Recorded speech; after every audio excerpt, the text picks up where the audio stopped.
Pogled pozitive, 6. dio. Danijela se načas uzvrpoljila na mjestu, a zatim započela domislivši se jednog objašnjenja.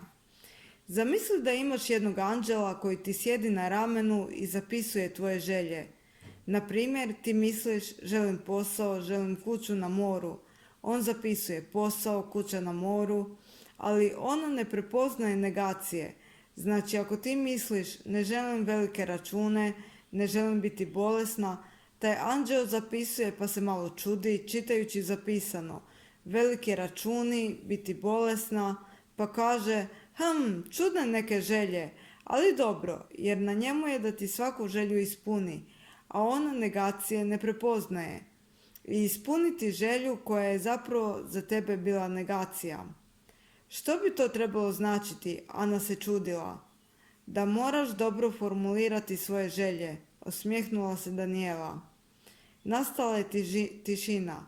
Svaka je djevojka upijala ovu mudrost u tišini.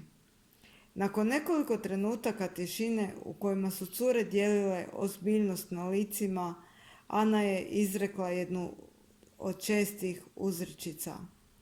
Nitko nije savršen, srknuvši gutljaj kave koja se već pomalo hladila. Ojej, itekako, uzviknula je Danijela.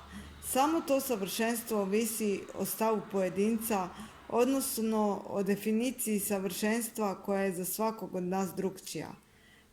Ana se zamislila, razmišljajući o ovome što je Danijela upravo izrekla, a onda želeći provjeriti upitala, na što točno ciljaš? Pa o različitim vrijednostima svakoga od nas, a tako i definiciji savršenstva. A koja bi bila tvoja definicija savršene osobe? Ubacila se Dubravka. Danijela je odmah bila spremna dati definiciju. Vjerojatno je već prije razmišljala o njoj.